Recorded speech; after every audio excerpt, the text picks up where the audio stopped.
আপনারা কি মনে করেন ছবি তোলা হালাল না হারাম? সবাই যে হারাম কইলেন তাইলে বোঝা গেল আপনাদের সকলের জানা আছে। ছবি তোলা যে হারাম এটা আপনাদের জানা আছে, আপনাদের জবাবে বোঝা গেল। জানলে কি কাজ হবে, না মানলে? এক ব্যক্তি উজুর 4 ফরজ জানে, কোনোদিন উজু করে না, তার জানা কোন কাজে লাগে? এক ব্যক্তি নামাজের 13 ফরজ জানে, কোনোদিন নামাজ পড়ে না, তার জানা কোন কাজে লাগে? যেসব মুসলমান ছবি তোলা হারাম জানে, ছবি তোলা ছাড়ে না, তার জানা কোন কাজে লাগে? এই জন্য বলছিলাম বর্তমান সমাজের হাজার হাজার লাখে লাখে মুসলমান এমন কতগুলি গুনার মধ্যে লিপ্ত যে গুনাহগুলিকে আর গুনাই মনে করে না। এর মধ্যে একটা গুনাহ হলো ছবি তোলার গুনাহ। এই কারণে ছবি তোলার গুনাহ সম্পর্কে একটু পরিষ্কার আলোচনা হওয়া দরকার। যখন রাসূল ঘোষণা দিলেন ছবি তোলা হারাম, ছবি সংরক্ষণ করা হারাম, ছবি ঘরে লটকাইয়া রাখা হারাম, ছবি যত্ন কইরা রাখা হারাম। ছবির ব্যাপারে 3টা হারাম। একটা হইল ছবি তোলা হারাম, আর একটা হইল ছবি যত্ন কইরা রাখা হারাম, আর একটা হইল ছবি লটকানি হারাম। ছবির ব্যাপারে কটা হারাম? 1 নম্বর ছবি তোলা হারাম, 2 নম্বর ছবি যত্ন কইরা রাখা হারাম, 3 নম্বর ছবি লটকানি হারাম। রাসূল যখন ঘোষণা দিলেন, একজন সাহাবী বলেন, ওগো আল্লাহর রাসূল, আপনি যে বললেন ছবি হারাম, ছবি তোলা হারাম, আমি ছবি তুলি আর বিক্রি করি, এর দ্বারাই সংসার চালাই।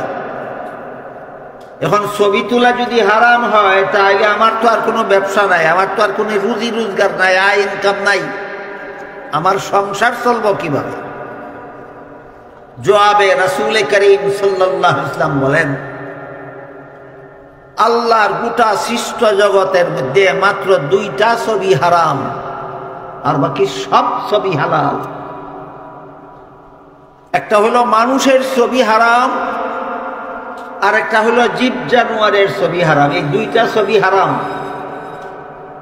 আর বাকি গাছের ছবি, ফুলের ছবি, ফলের ছবি, পাতার ছবি, বাগানের ছবি, আসমানের ছবি, জমিনের ছবি, পাহাড়ের ছবি, সাগরের ছবি, চন্দ্র সূর্যের ছবি, এই জগতে যত সিনারি আছে সকল প্রকার সিনারির ছবি হালাল।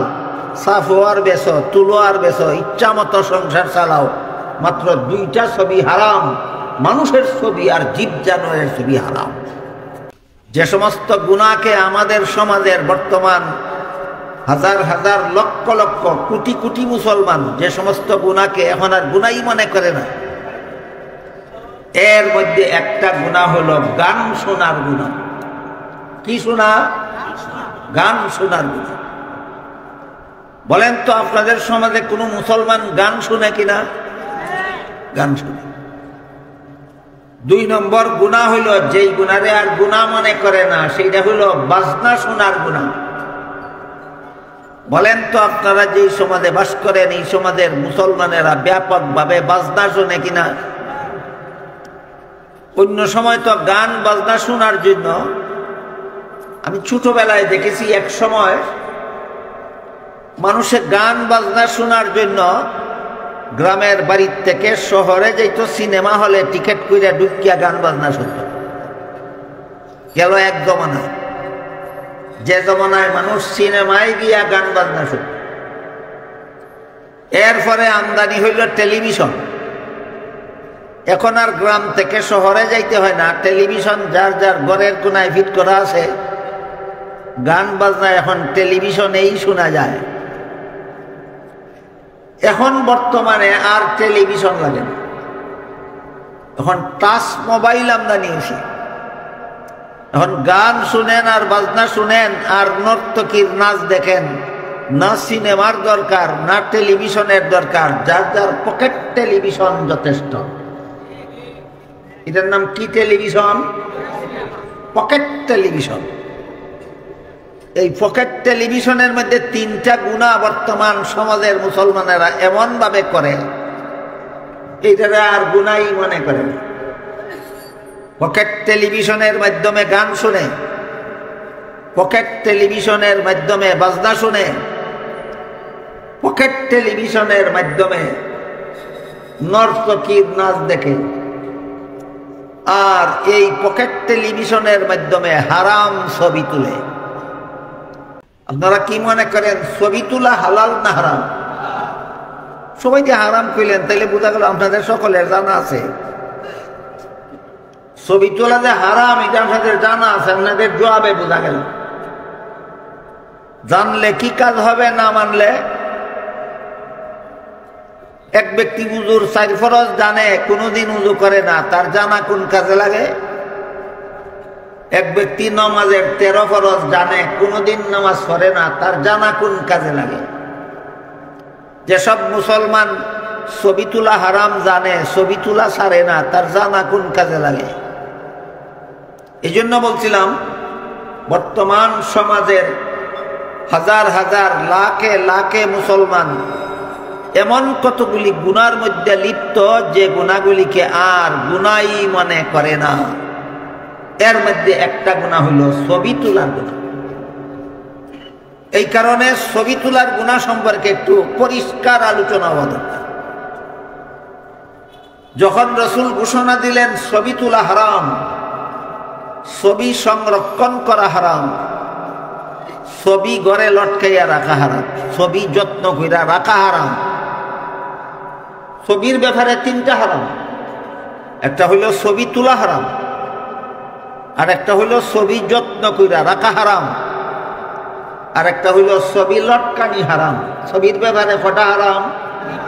1 নম্বর ছবি তোলা হারাম, 2 নম্বর ছবি যত্ন কইরা রাখা হারাম, 3 নম্বর ছবি লটকানি হারাম। রাসূল যখন ঘোষণা দিলেন, একজন সাহাবী বলেন, ওগো আল্লাহর রাসূল, আপনি যে বললেন ছবি হারাম, ছবি তোলা হারাম, আমি ছবি তুলি আর বিক্রি করি, এর দ্বারাই সংসার চালাই। এখন ছবি তোলা যদি হারাম হয় তাহলে আমার তো আর কোনো ব্যবসা নাই, আমার তো আর কোনো রুজি রোজগার নাই, আয় ইনকাম নাই, আমার সংসার চলবো কিভাবে? জবাবে রাসূল করিম সাল্লাল্লাহু আলাইহি ওয়াসাল্লাম বলেন, আল্লাহর গোটা সৃষ্ট জগতের মধ্যে মাত্র 2টা ছবি হারাম, আর বাকি সব ছবি হালাল। একটা হলো মানুষের ছবি হারাম, আর একটা হলো জীব জানোয়ারের ছবি হারাম। এই 2টা ছবি হারাম। আর বাকি গাছের ছবি, ফুলের ছবি, ফলের ছবি, পাতার ছবি, বাগানের ছবি, আসমানের ছবি, জমিনের ছবি, পাহাড়ের ছবি, সাগরের ছবি, চন্দ্র সূর্যের ছবি, এই জগতে যত সিনারি আছে সকল প্রকার সিনারির ছবি হালাল। সাফওয়ার বেছো, তুলোয়ার বেছো, ইচ্ছা মতো সংসার চালাও, মাত্র 2টা ছবি হারাম, মানুষের ছবি আর জীব জানোয়ারের ছবি হারাম। রাসূল কি বললেন? সমূলে ছবি তোলা নিষেধ, না মাত্র 2টা ছবি হারাম। একটা হইল মানুষের ছবি, আর একটা হইল জীব জানোয়ারের। এই 2টা ছবি হারাম। স্বাভাবিক অবস্থায় ঠেকার সময় এই 2টা ছবিও হারাম থাকে না। ঠেকার সময় কেমন? ধরেন আপনি হজে যাবেন, পাসপোর্ট ছাড়া যাইতে পারবেন? ছবি ছাড়া পাসপোর্ট হবে? তাহলে আপনি হজে যাওয়ার জন্য পাসপোর্ট করলেন, আর পাসপোর্টে ছবি লাগাইলেন, এটা কি বিলাসিতার ছবি না ঠেকা বসত? এবার বুঝেন, ঠেকা বসত। ঠেকা বসত ছবি হালাল, আর বাকি সর্বাবস্থায় 2 রকমের ছবি হারাম। মানুষের ছবি আর জীব জানোয়ারের ছবি তোলা হারাম। এ ব্যাপারে হাদিস শরীফে রাসূল করিম সাল্লাল্লাহু আলাইহি ওয়াসাল্লাম বলেন, যার ঘরে এই হারাম ছবি লটকানো থাকে তার ঘরে আল্লাহর রহমতের ফেরেশতা ঢুকেন না। আপনারা কি মনে করেন আপনাদের নবী মিথ্যা বলেন? বুঝে শুনে কর। আপনাদের নবী জীবনে একটা কথা মিথ্যা বলেছেন? আপনাদের নবী বলেছেন যার ঘরে কোনো মানুষের ছবি অথবা কোনো জীব জানোয়ারের ছবি লটকানো থাকে তার ঘরে রহমতের ফিরিস্তা ঢুকেন না। এই ব্যাপারে নবীর নিজের একটা ঘটনা আছে বড় চমৎকার। নবী একদিন বাজার থেকে ময়ূরের ছবি ছাপা একটা চাদর কিনে নিলেন এবং নিজের ঘরে লটকাইয়া রাখলেন। পরের দিন জিবরিল ফিরিস্তা ওহী নিয়ে আসলেন নবীর কাছে। অন্যদিন ওহী নিয়ে আসলে ঘরের ভিতরে যাইতেন নবীর কাছে। এই দিন ওহী নিয়া নবীর ঘরে না গিয়া নবীর ঘরের বাইরে দাঁড়াইয়া রইলেন। নবী জিজ্ঞাসা করেন, জিবরিল, অন্যদিন ওহী নিয়ে আসো আমার ঘরের ভিতরে, আমার কাছে আসো, আজকে ওহী নিয়ে আসলে আমার ঘরের বাইরে দাঁড়াইয়া রইলে কেন? জিবরিল বলেন, আজকে যে ওহী নিয়ে আসছি এই ওহী আমাকে আপনার ঘরে ঢুকতে দেয় না। কোন জিনিসে ঘরে ঢুকতে দেয় না? ওহী। নবী জিজ্ঞাসা করেন, আজকে কি ওহী নিয়ে আসছো?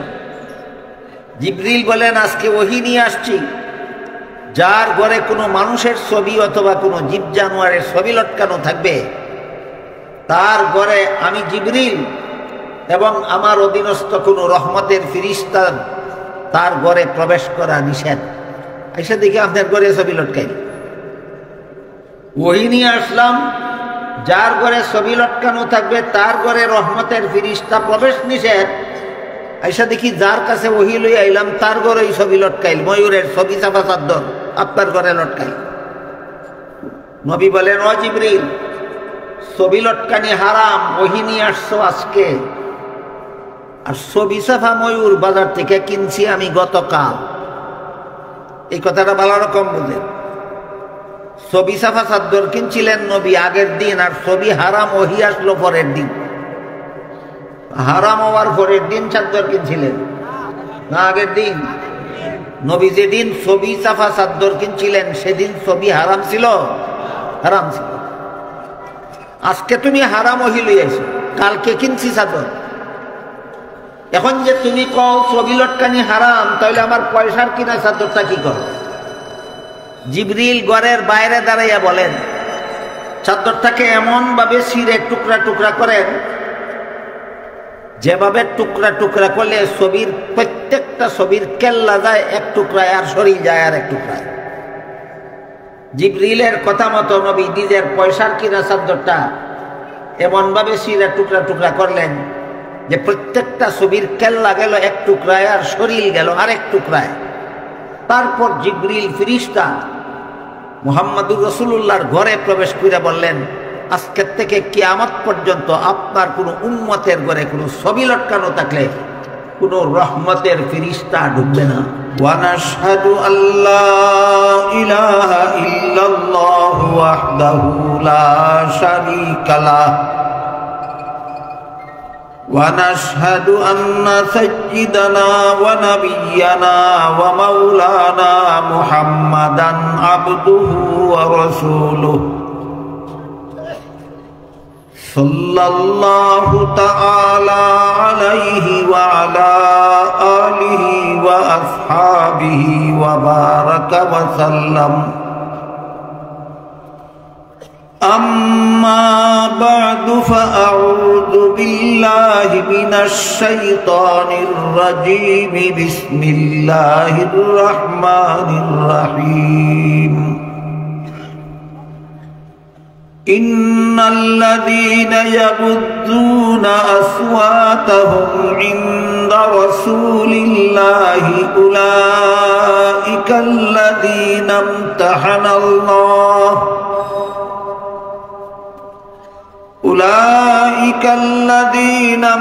ইমতাহানাল্লাহু কুলুবাহুম লিত্তাকওয়া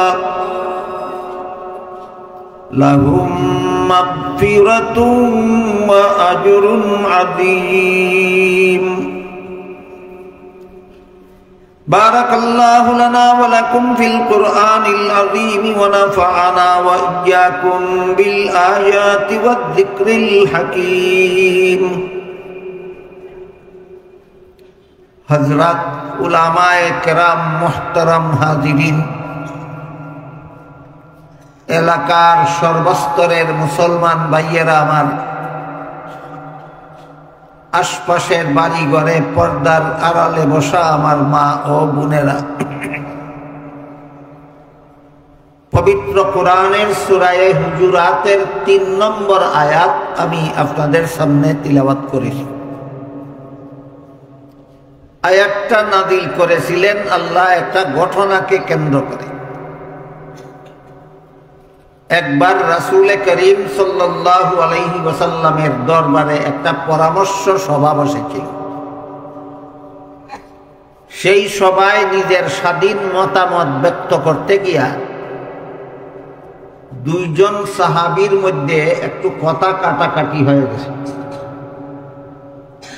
কথা কাটাকাটির এক পর্যায়ে তাদের গলার আওয়াজ একটু বড় হয়ে গেছে। তখন আল্লাহ তাদেরকে সতর্ক করে দিয়ে এই সূরার ২ নম্বর আয়াত নাযিল করেন। সেখানে আল্লাহ বলেন যে রাসূল করিম সাল্লাল্লাহু আলাইহি ওয়াসাল্লাম যেখানে যে সমাবেশে উপস্থিত আছে, যে অনুষ্ঠানে রাসূল নিজে উপস্থিত, সেখানে তোমরা উচ্চস্বরে কথা বলা তো দূরের কথা, স্বাভাবিক আওয়াজেও যদি কথা বলো আর তোমার কথার আওয়াজ যদি নবীর বিরক্তির কারণ হয়, তাহলে তোমার এই গলার আওয়াজের কারণে নবীর সাথে এমন চরম বেয়াদবি হবে যে বেয়াদবির পরিণতিতে তোমার জিন্দেগির সমস্ত বন্দেগি ধ্বংস হয়ে যাবে। এই আয়াত নাযিল হওয়ার পর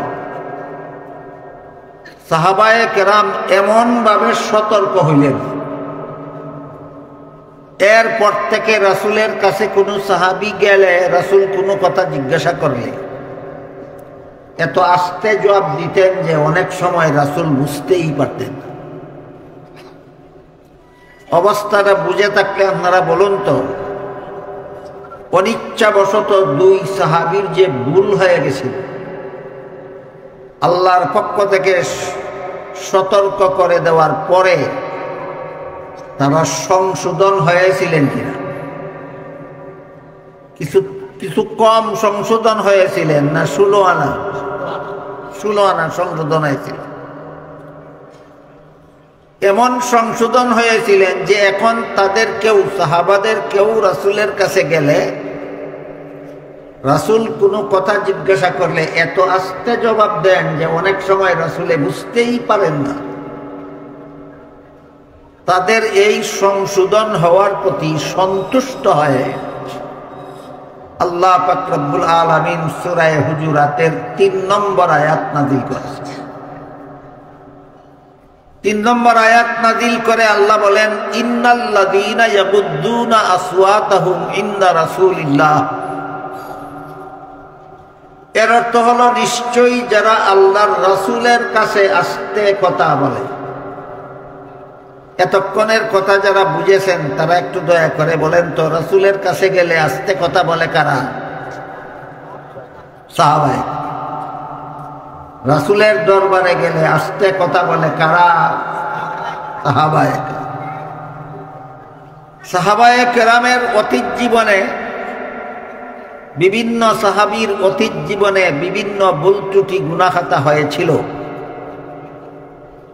কিন্তু আল্লাহ এবং আল্লাহর রাসূলের পক্ষ থেকে সংশোধন করে দেওয়ার পরে, সতর্ক করে দেওয়ার পরে তারা ১৬ আনা সংশোধন হয়েছেন, যে কারণে আল্লাহ তাদের সংশোধন হওয়ার প্রতি সন্তুষ্ট হয়ে সূরা হুজুরাতের ৩ নম্বর আয়াত নাযিল করে বলেন, লাহুম মাগফিরাতুন, তাদের অতীত জীবনের সমস্ত ভুল ত্রুটি গুনাহ খাতা মাফ। এবার বলেন, আল্লাহর দরবারে যার ভুল ত্রুটি হয়েছিল আল্লাহর নির্দেশ মতো সংশোধন হয়ে গেলেন, সংশোধন হওয়ার প্রতি সন্তুষ্ট হইয়া আল্লাহ মাফের ঘোষণা দিলেন, এরপরও কি তাকে দোষারোপ করা যায়? এই জন্য সাহাবাগণকে দোষারোপ করা হারাম। আজকে বুঝলেন সাহাবাদেরকে দোষারোপ করা হারাম কেন? ও কারণেই হারাম না যথেষ্ট কারণ আছে? তারা কি অতীত জীবনে দোষ করছিলেন না? তাহলে এখন আমার দোষারোপ করলে হারাম হবে কেন? সংশোধন হয়ে গেছেন, আল্লাহ মাফ করে দিয়েছেন, কোরআনে মাফ করে দেওয়ার ঘোষণা করে ফেলেছেন। কাজে এখন দোষারোপ করার মানে হইল আল্লাহ সন্তুষ্ট হইলেও আমি সন্তুষ্ট না।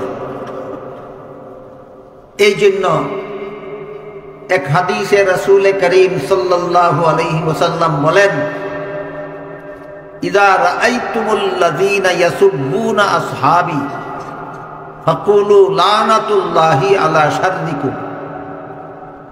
এর অর্থ হলো, হে আমার উম্মত মুসলমানেরা, তোমরা যদি ওই সমস্ত লোকদের দেখতে পাও যারা আমার সাহাবাদের দোষারোপ করে, তাদেরকে বলে দিও আমার সাহাবাদের প্রতি যারা দোষারোপ করে এদের উপর আল্লাহর লানত। সাহাবাদেরকে দোষারোপ করা আল্লাহর লানত পাওয়ার কাজ। তাই আল্লাহ সূরা হুজুরাতের ৩ নম্বর আয়াত নাযিল করে বলেন, ইন্নাল্লাযীনা ইয়াগুদ্দুনা আসওয়াতাহুম ইনদা রাসূলিল্লাহ, নিশ্চয়ই যারা আল্লাহর রাসূলের কাছে গেলে আস্তে কথা বলে। আবার বলুন তারা কারা? এদের ব্যাপারে আল্লাহ বলেন, উলাইকাল্লাযীনা ইমতাহানাল্লাহু কুলুবাহুম লিত্তাকওয়া।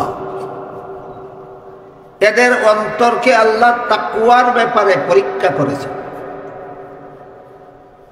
এদের ব্যাপারে আল্লাহ এদের অন্তরকে আল্লাহ পরীক্ষা করেছেন তাকওয়ার ব্যাপারে। এক হাদিসে রাসূল করিম সাল্লাল্লাহু আলাইহি ওয়াসাল্লাম নিজের আঙ্গুলের দ্বারা নিজের সিনার দিকে ইশারা করে বলেছেন, আত-তাকওয়া হাহুনা। তাকওয়া মুমিনের একটা গুণ যেটা মানুষের অন্তরে থাকে। এই আয়াতের এই অংশের ব্যাখ্যাই ওই হাদিস যেখানে আল্লাহ বলেছেন, উলাইকাল্লাযীনা ইমতাহানাল্লাহু কুলুবাহুম লিত্তাকওয়া। তাকওয়া মুমিনের একটা গুণ যা কোথায় থাকে? অন্তরে থাকে। এই তাকওয়া জিনিসটা কি? একবার হযরত উমর ফারুক রাদিয়াল্লাহু তাআলা আনহু হযরত উবাই ইবনে কাব রাদিয়াল্লাহু আনহুকে জিজ্ঞাসা করেছিলেন, তাকওয়া কাকে বলে?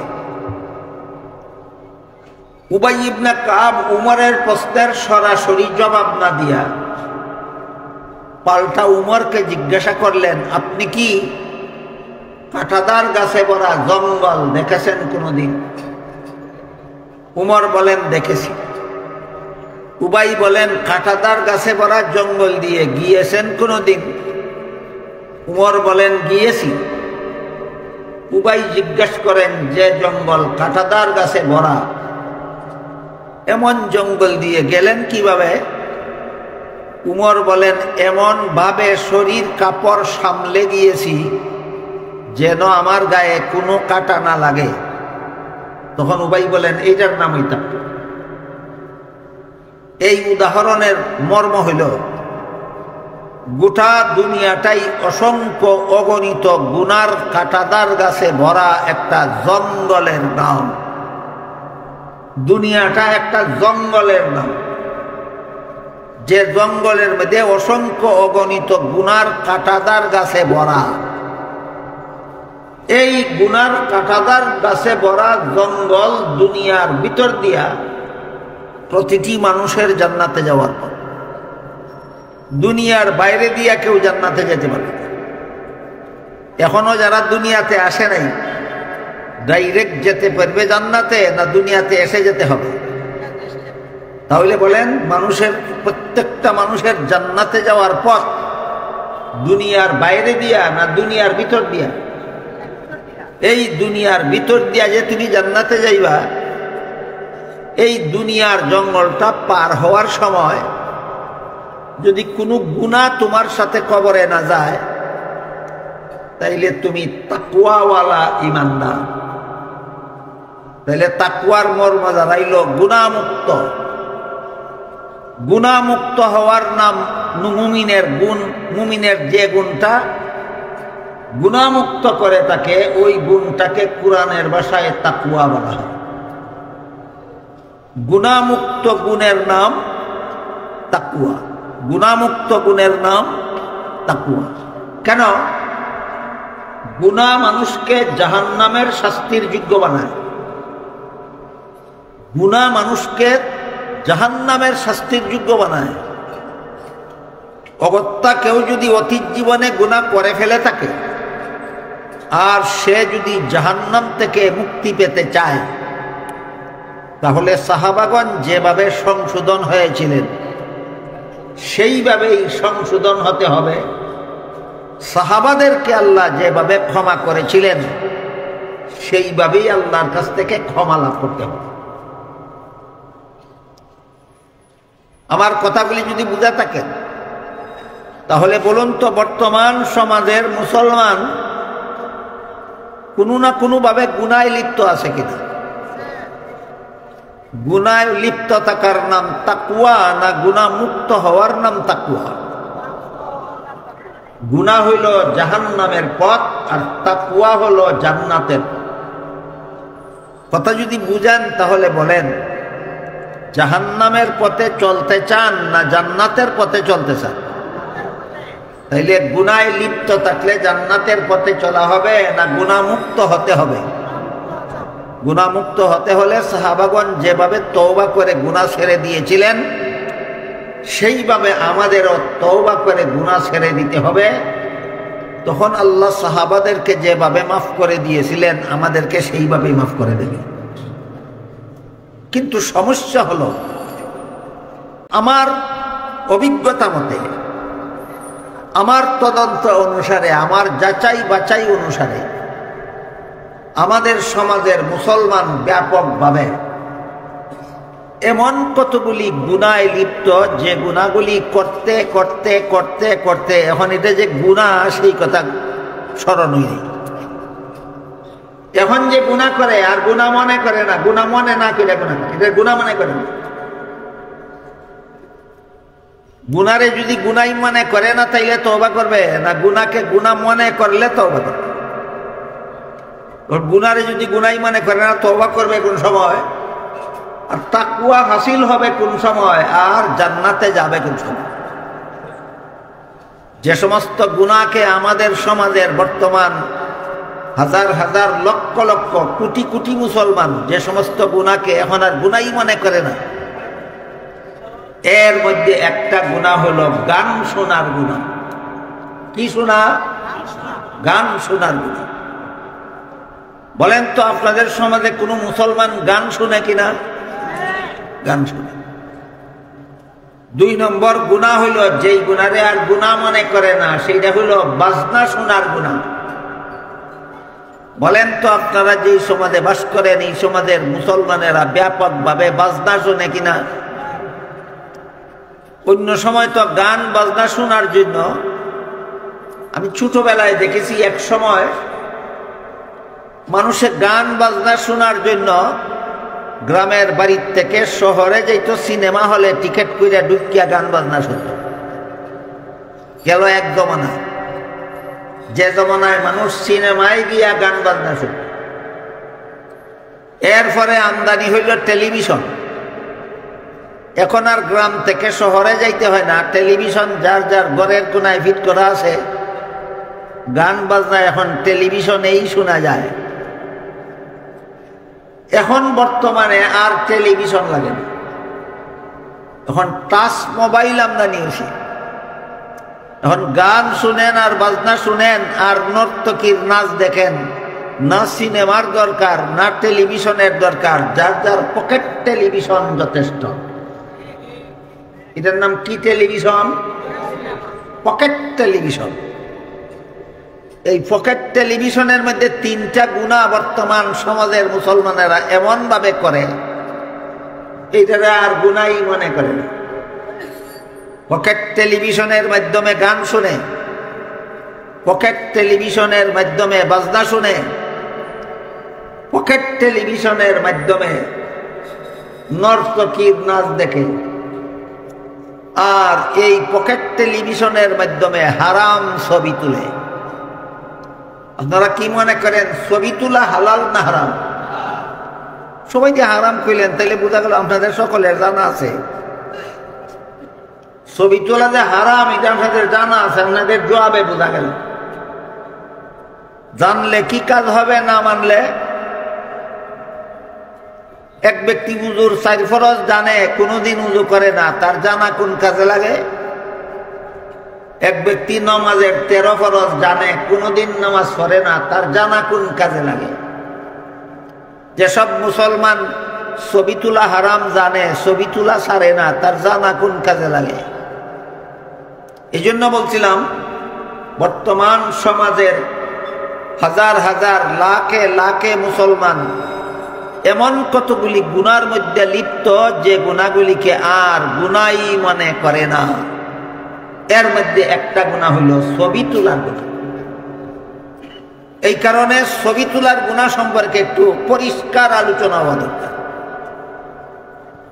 যখন রাসূল ঘোষণা দিলেন ছবি তোলা হারাম, ছবি সংরক্ষণ করা হারাম, ছবি ঘরে লটকাইয়া রাখা হারাম, ছবি যত্ন কইরা রাখা হারাম। ছবির ব্যাপারে 3টা হারাম। একটা হইল ছবি তোলা হারাম, আর একটা হইল ছবি যত্ন কইরা রাখা হারাম, আর একটা হইল ছবি লটকানি হারাম। ছবির ব্যাপারে কটা হারাম? 1 নম্বর ছবি তোলা হারাম, 2 নম্বর ছবি যত্ন কইরা রাখা হারাম, 3 নম্বর ছবি লটকানি হারাম। রাসূল যখন ঘোষণা দিলেন, একজন সাহাবী বলেন, ওগো আল্লাহর রাসূল, আপনি যে বললেন ছবি হারাম, ছবি তোলা হারাম, আমি ছবি তুলি আর বিক্রি করি, এর দ্বারাই সংসার চালাই। এখন ছবি তোলা যদি হারাম হয় তাহলে আমার তো আর কোনো ব্যবসা নাই, আমার তো আর কোনো রুজি রোজগার নাই, আয় ইনকাম নাই, আমার সংসার চলবো কিভাবে? জবাবে রাসূল করিম সাল্লাল্লাহু আলাইহি ওয়াসাল্লাম বলেন, আল্লাহর গোটা সৃষ্ট জগতের মধ্যে মাত্র 2টা ছবি হারাম, আর বাকি সব ছবি হালাল। একটা হলো মানুষের ছবি হারাম, আর একটা হলো জীব জানোয়ারের ছবি হারাম। এই 2টা ছবি হারাম।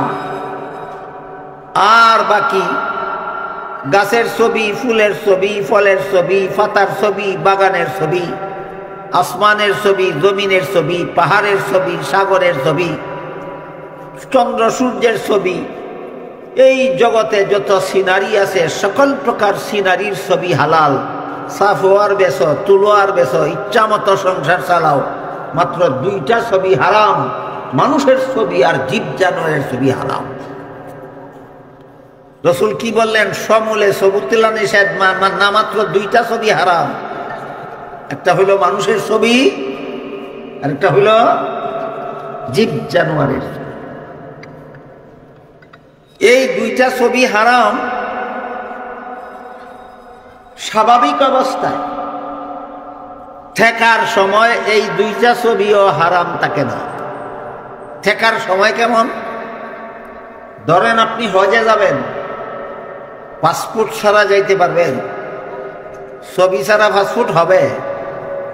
তাহলে আপনি হজে যাওয়ার জন্য পাসপোর্ট করলেন আর পাসপোর্টে ছবি লাগাইলেন, এটা কি বিলাসিতার ছবি না ঠেকা বসত?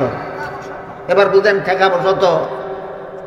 ঠেকা বসত ছবি হালাল, আর বাকি সর্বাবস্থায় 2 রকমের ছবি হারাম। মানুষের ছবি আর জীব জানোয়ারের ছবি তোলা হারাম।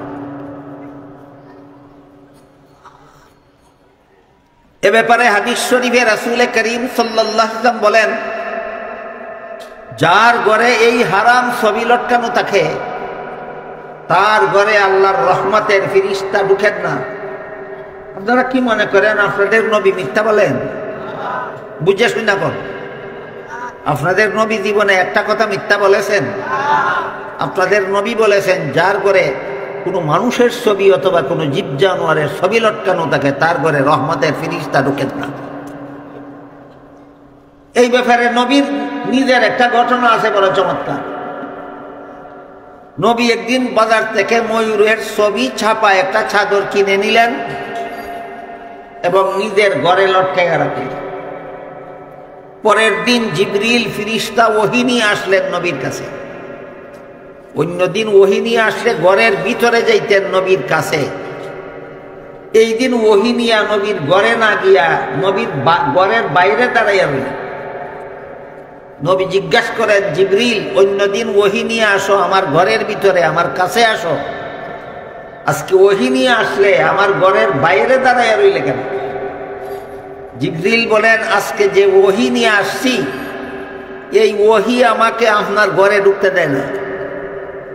কোন জিনিসে ঘরে ঢুকতে দেয় না? ওহী। নবী জিজ্ঞাসা করেন, আজকে কি ওহী নিয়ে আসছো? জিবরিল বলেন, আজকে ওহী নিয়ে আসছি যার ঘরে কোনো মানুষের ছবি অথবা কোনো জীব জানোয়ারের ছবি লটকানো থাকবে তার ঘরে আমি জিবরিল এবং আমার অধীনস্থ কোনো রহমতের ফিরিস্তা তার ঘরে প্রবেশ করা নিষেধ। এসে দেখি আপনার ঘরে ছবি লটকাই। ওহী নিয়ে আসলাম যার ঘরে ছবি লটকানো থাকবে তার ঘরে রহমতের ফিরিস্তা প্রবেশ নিষেধ। আইসা দেখি যার কাছে ওহী লই আইলাম তার ঘরে ছবি লটকাইল, ময়ূরের ছবি চাপা চাদর আপনার ঘরে লটকাইল। নবী বলেন, ও জিবরিল, ছবি লটকানি হারাম, ওহী নিয়ে আসছো আজকে, আর ছবি চাপা ময়ূর বাজার থেকে কিনছি আমি গতকাল। এই কথাটা ভালো রকম বুঝলেন। ছবি চাপা চাদর কিনছিলেন নবী আগের দিন, আর ছবি হারাম ওহী আসলো পরের দিন। হারাম হওয়ার পরের দিন চাদর কিনছিলেন না আগের দিন? নবী যেদিন ছবি চাপা চাদর কিনছিলেন সেদিন ছবি হারাম ছিল? হারাম ছিল। আজকে তুমি হারাম ওহী লইয়াছো, কালকে কিনছি চাদর। এখন যে তুমি কও ছবি লটকানি হারাম, তাহলে আমার পয়সার কিনা চাদরটা কি করো? জিবরিল ঘরের বাইরে দাঁড়াইয়া বলেন, চাদরটাকে এমন ভাবে ছিঁড়ে টুকরা টুকরা করেন যেভাবে টুকরা টুকরা করলে ছবির প্রত্যেকটা ছবির কেল্লা যায় এক টুকরায় আর শরীর যায় আর এক টুকরায়। জিবরিলের কথা মতো নবী নিজের পয়সার কিনা চাদরটা এমন ভাবে ছিঁড়ে টুকরা টুকরা করলেন যে প্রত্যেকটা ছবির কেল্লা গেল এক টুকরায় আর শরীর গেল আরেক টুকরায়। তারপর জিবরিল ফিরিস্তা মুহাম্মদুর রাসূলুল্লাহর ঘরে প্রবেশ করে বললেন, আজকের থেকে কিয়ামত পর্যন্ত আপনার কোনো উম্মতের ঘরে কোনো ছবি লটকানো থাকলে কোনো রহমতের ফিরিস্তা ঢুকবে না। যে ছবি লটকানো থাকলে, যে ছবি ঘরে থাকলে, যে ছবি তুললে রহমতের ফিরিস্তা আসে না, এই ছবি কি যেমন তেমন হারাম না মারাত্মক হারাম? মারাত্মক হারাম। এই কথাটা আমি যখন বলি তখন আমাকে অনেকে বলেন, হুজুর, অনেক আলেমরাও তো দেখছি পথে ঘাটে ছবি তুলে, অনেক আলেমদের ঘরেও তো ছবি লটকানো দেখছি আমরা। আমি জবাব দিবার আগে জিজ্ঞাসা করি, আপনারা কি জানেন উযু করার পরে বায়ু ছেড়ে দিলে উযু তাকে নি, কিন্তু আলেমরা যদি উযু করার পরে বায়ু ছেড়ে দেয় তাইলে ভাঙে না? বুঝা শুনা কই? আলিমে যদি উযুর পরে বায়ু ছেড়ে দিলে আলিমের উযু যদি ভাঙ্গে তাহলে বোঝা গেল উযু ভাঙ্গার বায়ুয়ে আলেম মানে না, সারলে উযু ভাঙ্গই। ঠিক তেমনি ভাবে গুনায় আলেম বোঝে না, ছবি তুললে আলেমেরও গুনাহ হইবই।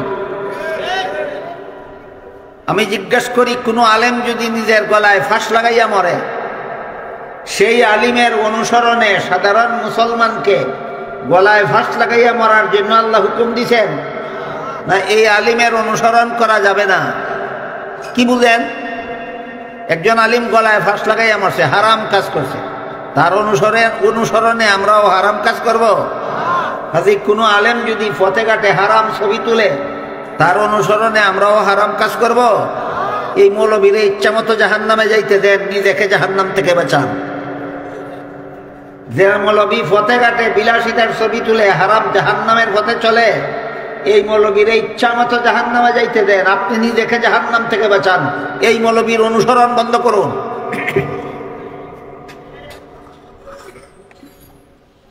এই ছবি তোলার গুণাটা বর্তমানে এমন একটা মহামারী আকার ধারণ করেছে। একসময় স্কুল কলেজের ছাত্ররা পথে ঘাটে ছবি তুলত, টাচ মোবাইল বেরিয়েছে পরে সাধারণ মানুষও পথে ঘাটে ছবি তুলে। এখন দেখা যায় মৌলবীরাও পথে ঘাটে ছবি তুলে। তোমার মধ্যে আর জাহিলের মধ্যে পার্থক্য কোথায়? এই জন্য হাদিস শরীফে রাসূল করিম সাল্লাল্লাহু আলাইহি ওয়াসাল্লাম আলেমকে দুই শ্রেণীতে বিভক্ত বলেছেন। একদল আলেম হলো হক্কানি শব্দ বলে থাকেন আপনারা, এটা কোরআনের ভাষা, বাংলা ভাষায় তার অর্থ হইল সঠিকপন্থী। হক্কানি শব্দের বাংলা অর্থ সঠিকপন্থী। একদল আলেম হইল সঠিকপন্থী আলেম, আর একদল আলিম হইল হাদিসের ভাষায় বলা হয়েছে দুষ্ট আলিম, উলামায়ে সু, দুষ্ট আলিম। আপনাদের জানা দরকার সঠিকপন্থী আলেম কারা আর দুষ্ট আলিম কারা। জানার আগে বলুন, দুষ্ট আলিমের অনুসরণ করার বিধান আছে শরীয়তে, না সঠিকপন্থী আলিমের অনুসরণ? এইটা মনে রাখতে হবে। এখন আমরা বোঝার চেষ্টা করি সঠিকপন্থী আলেম কারা আর দুষ্ট আলিম কারা। সঠিকপন্থী আলিম হইল তারা কুরআন হাদিসের এলিম শিখে হালাল হারাম চিনার পরে, জানার পরে, বুঝার পরে যারা হালাল হারাম মেনে চলে, এরা সঠিকপন্থী আলিম। কুরআন হাদিস শিক্ষা হালাল হারাম জানার পরে যে আলেমরা হালাল হারাম মেনে চলে, কেমন আলিম? হক্কানি আলিম। হালাল হারাম জানার পরে যে আলিমে হালাল হারাম মান্যা চলে, এমন আলিমের নাম হক্কানি আলিম। এমন আলিমের অনুসরণ করবে সমস্ত মুসলমান, শরীয়তের নির্দেশ। যে আলিম কুরআন হাদিস শিক্ষা হালাল হারাম জানার পরেও হালাল হারাম মান্যা চলে না, বলুন এটা হক্কানি আলিম না দুষ্ট আলিম? হাদিস শরীফে রাসূল করিম সাল্লাল্লাহু আলাইহি ওয়াসাল্লাম বলেন, উলামাউহুম শাররু মান তাহতা আদিনিস সামা মিনহুম তাখরুজুল ফিতনাতু ওয়া ইলাইহিম তাউদ। আসমানের নিচে জমিনের উপরে যত দুষ্ট আছে, সকল দুষ্টের মধ্যে নিকৃষ্টতম দুষ্ট হইল যে সমস্ত আলেম দুষ্ট হয়। অন্য দুষ্ট জঘন্য দুষ্ট না, রাসূল বলেন আলিম দুষ্ট, জঘন্য দুষ্ট। এবার বলেন দুষ্ট আলিম কারে কয়? যে হালাল হারাম মান্য চলে, না হালাল হারাম অমান্য কইরা চলে? এই আলিমের অনুসরণ করা পাবলিকের দায়িত্ব নয়, অনুসরণ করা হারাম। দুষ্ট আলিমের অনুসরণ করা হারাম। জনসাধারণ মুসলমান হক্কানি আলিমদের অনুসরণ করা ওয়াজিব। যে আলিম হালাল হারাম মান্য চলে, আমি আলিম না হইলে ওই আলিমের অনুসরণ করব, এটা আমার জন্য ওয়াজিব। যে আলিম নিজেই হালাল হারাম মান্য চলে না, সে আলিমের অনুসরণ করা আমার জন্য ওয়াজিব না হারাম? দুই রকম আলেমের দুই রকম বিধান, এটা আমাদের সকলের জানা থাকতে হবে।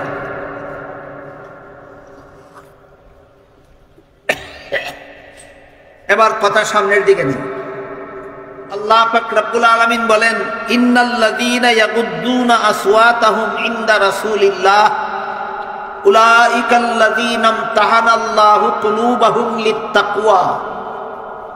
যে সমস্ত সাহাবায়ে কেরাম রাসূলের কাছে দরবারে গেলে আস্তে কথা বলতেন, এদের সংশোধন হওয়ার প্রতি সন্তুষ্ট হইয়া আল্লাহ বলেন এদের অতীত জীবনের সমস্ত গুনাহ আমি মাফ করে দিলাম। কেন মাফ করে দিলাম? এদের অন্তরে তাকওয়া হাসিল হয়েছে। এরা অতীতে গুনার পথে ছিল, বর্তমানে গুনার পথ থেকে ফিরে এসেছে। গুনার পথ থেকে বিরত থাকার নাম, গুনার থেকে বিরত থাকার নাম তাকওয়া। গুনার থেকে বিরত থাকার নাম তাকওয়া। এরা আল্লাহ বলেন এদের অন্তরকে আমি তাকওয়ার ব্যাপারে পরীক্ষা করেছি, এরা আল্লাহর পরীক্ষায় পাস।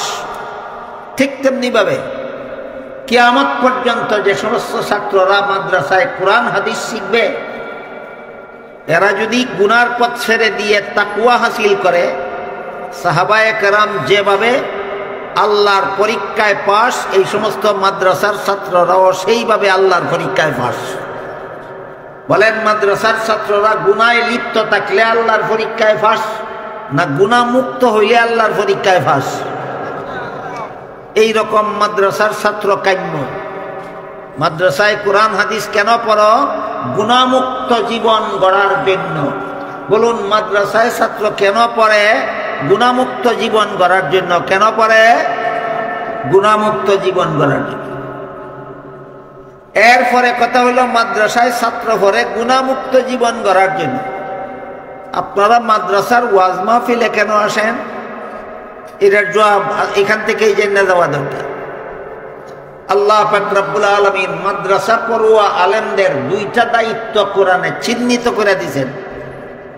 একটা দায়িত্ব হলো ছাত্রদেরকে কোরআন হাদিস শিক্ষা দিয়া সুযোগ্য আলেম বানাও। আর একটা দায়িত্ব হলো যারা মাদ্রাসার ছাত্র না, এদেরকে গুনাহমুক্ত জীবনযাপন শিক্ষা দাও। আমার কথা বুঝে থাকলে বলেন, মাদ্রাসা পড়ুয়া আলেমদের দায়িত্ব আল্লাহ কোরআনে কটা চিহ্নিত করে দিয়েছেন? দুইটা। একটা হলো মাদ্রাসার ছাত্ররে কোরআন হাদিস শিখাইয়া সুযোগ্য আলেম বানাও, আর একটা হইল যারা মাদ্রাসার ছাত্র না, এদেরকে গুনাহমুক্ত জীবনযাপন শিক্ষা দাও। আপনার কি গুনাহমুক্ত জীবনের দরকার, না শুধু মাদ্রাসার ছাত্রদের? শুধু মাদ্রাসার ছাত্রদের জাহান্নাম থেকে বাঁচা দরকার, না সব মুসলমানের? শুধু মাদ্রাসার ছাত্রদের জান্নাতে যাওয়া দরকার, না সব মুসলমানের? মাদ্রাসার ছাত্ররা কোরআন হাদিস শিক্ষা জাহান্নামের পথ ছাড়বে, জান্নাতের পথে চলবে। আপনারা যারা মাদ্রাসার ছাত্র না, আপনারা জাহান্নাম থেকে বাঁচবেন কিভাবে, জান্নাতের পথে চলবেন কিভাবে, সেই পথ আপনাদেরকে চিনাইয়া দেওয়াও আলেমগণের দায়িত্ব। সেই দায়িত্বটা পালন করার জন্য মাদ্রাসার সভা হয়। আজকে বুঝলেন কিনা মাদ্রাসার উদ্যোগে সভা হয় কেন? মাদ্রাসার ছাত্র না যারা, এদেরকে জাহান্নাম থেকে বাঁচার পথ চিনাবার জন্য, এদেরকে গুনাহমুক্ত জীবনযাপন শিক্ষা দেওয়ার জন্য। কাজেই জাহান্নাম থেকে বাঁচতে হইলে যেমন ভাবে মাদ্রাসার ছাত্রদের সকল প্রকার গুনাহ থেকে বিরত থাকতে হবে, জাহান্নাম থেকে বাঁচতে হইলে যেমন ভাবে সমস্ত আলেমদের গুনাহ থেকে গুনাহমুক্ত থাকতে হবে, ঠিক তেমনি ভাবে জাহান্নাম থেকে বাঁচতে হইলে সমস্ত মুসলমানদের গুনাহমুক্ত জীবনযাপন করতে হবে। এই কথাটা আপনাদের শিক্ষা দেওয়ার জন্যই মাদ্রাসার পক্ষ থেকে এই সম্মেলনগুলি করা হয়। বর্তমান বাংলাদেশে জাতীয় কওমি মাদ্রাসা বোর্ড বেফাকের জরিপ অনুপাতে নিবন্ধনকৃত কওমি মাদ্রাসার সংখ্যা 25,000, আর নিবন্ধন ছাড়াও কওমি মাদ্রাসা আছে সারা বাংলাদেশে আরো 5,000। নিবন্ধনকৃত 25,000, নিবন্ধন ছাড়া 5,000, মোট 30,000 কওমি মাদ্রাসা আছে বর্তমান বাংলাদেশে। এই প্রায় সবগুলি কওমি মাদ্রাসার পক্ষ থেকে বৎসরে কমপক্ষে একটা ওয়াজ মাহফিল হয়, কমপক্ষে। কোনো কোনো মাদ্রাসায় 2টাও হয়, কোনো কোনো মাদ্রাসায় 3টাও হয়। আমি আপাতত একটাই ধরলাম। তাহলে বলেন 30,000 কওমি মাদ্রাসার প্রত্যেকটা মাদ্রাসায় যদি বৎসরে কমপক্ষে একটা ওয়াজ মাহফিল হয়, তাহলে বৎসরে শুধু কওমি মাদ্রাসাগুলির উদ্যোগে কতগুলি ওয়াজ মাহফিল হয়? 30,000। বর্তমান বাংলাদেশের 30,000 কওমি মাদ্রাসার পক্ষ থেকে প্রতি বৎসরে 30,000 ওয়াজ মাহফিল হয়। শুধুমাত্র যারা আলেম না, মাদ্রাসার ছাত্র না, এদেরকে জাহান্নাম থেকে বাঁচার পথ দেখাবার জন্য, এদেরকে গুনাহমুক্ত জীবনযাপন শিক্ষা দেওয়ার জন্য। তাইলে কি মাদ্রাসায় যারা পড়ে আর পড়ায়, এরা নিজেরাই জাহান্নাম থেকে বেঁচে জান্নাতে যেতে চায়, না আপনাদেরকে সাথে নিতে চায়? কি বুঝলেন? এরা যদি নিজেরাই জান্নাতে যাইতে চাইতো, তাহলে ওয়াজ মাহফিলের আয়োজন করতো না। এরা ওয়াজ মাহফিলের আয়োজন করে একা একা জান্নাতে যাওয়ার জন্য, না আপনাদেরকে নিয়ে যাওয়ার জন্য। এর জ্বলন্ত প্রমাণ হইল মাদ্রাসার এই সভা। মাদ্রাসার পক্ষ থেকে সবার আয়োজন করা হয় সবাইকে জাহান্নাম থেকে বাঁচার পথ দেখাবার জন্য, সবাইকে গুনাহমুক্ত জীবনযাপন শিক্ষা দেওয়ার জন্য। সবাইকে সাথে নিয়ে জান্নাতে যাওয়াটা। সাথে নিয়ে কিভাবে জান্নাতে যাবে, আলেমগণ কিভাবে সাধারণ মুসলমানকে সাথে নিয়ে জান্নাতে যাবে, এর বিভিন্ন বিবরণ বিভিন্ন হাদিসে বর্ণিত আছে। এর মধ্যে আজকে আপনাদেরকে একটা হাদিসের বিবরণ শোনাই। একটা হাদিসে উল্লেখ আছে, রাসূল করিম সাল্লাল্লাহু আলাইহি ওয়াসাল্লাম বলেন, হাসরের মাঠে যখন সারা দুনিয়ার সমস্ত মানুষ জীবিত হয়ে দাঁড়াবে, তখন আল্লাহ আলিমগণকে বলবেন, তোমরা সমস্ত জগৎবাসী মানুষ থেকে আলাদা হয়ে আলাদা কাতারে দাঁড়াবে। আল্লাহর হুকুমে আলিমগণ যখন অন্য মানুষ থেকে আলাদা হইয়া আলাদা কাতারে দাঁড়াইবেন, আল্লাহ তখন বলবেন, আলেমরা, তোমাদেরকে আমি আল্লাহ দুনিয়াতে আলেম হওয়ার সৌভাগ্য দান করেছিলাম, জাহান্নামের আগুন দিয়ে জ্বালাবার জন্য নয়, তোমরা জান্নাতে চলে যাও। এখানে একটা প্রশ্ন আছে যে আলেম হইলেই যদি জান্নাতে যাওয়া যায়, তাইলে আলেম হারাম কাজ করলে অসুবিধা কি? জবাব একটাই, আলেমে বায়ু সারলে অসুবিধা কি? বলেন আগের কথা মনে থাকলে, যে আলেমে উদু করছে সে বায়ু সারলে অসুবিধা কি? উদু থাকবো না, ভাঙ্গে যাইব। ঠিক তেমনি ভাবে আলেম গুনার কাজ করলে অসুবিধা কি? জাহান্নামে যাইব। কাজেই আল্লাহর দৃষ্টিতে এরা আলেম নয়। যারা এলিম শিখে, এলিম মতো জীবন যাপন করে না, কোরআন হাদিসের এলিম শিক্ষা হালাল হারাম জানতে পারে, কিন্তু হালাল হারাম মান্যা যারা জীবন যাপন করে না, এদেরকে সমাজে আলেম বললেও আল্লাহ এদেরকে আলেম বলেন না। এরা উলামায়ে সু, এরা দুষ্ট আলেম। হালাল হারাম জানার পরে যেসব আলেম হালাল হারাম মান্যা চলেন, এরা হক্কানি আলেম। এদের কি আল্লাহ হাসরের মাঠে বলবেন তোমরা জান্নাতে যাও? ক্লিয়ার হইছে? হাসরের মাঠে আল্লাহ উলামায়ে সুকে বলবেন জান্নাতে যাও, না হক্কানি আলেমদেরকে বলবেন জান্নাতে যাও? এরপরে আরেক হাদিসে আল্লাহ রাসূল বলেন, আল্লাহর হুকুমে আলেমগণ হাসরের মাঠ থেকে যখন জান্নাতের পথে রওনা হবেন, তখন তাদের জান্নাতে যাওয়ার পথের পাশে কিছু সাধারণ মুসলমান, এরা গুনাহগার,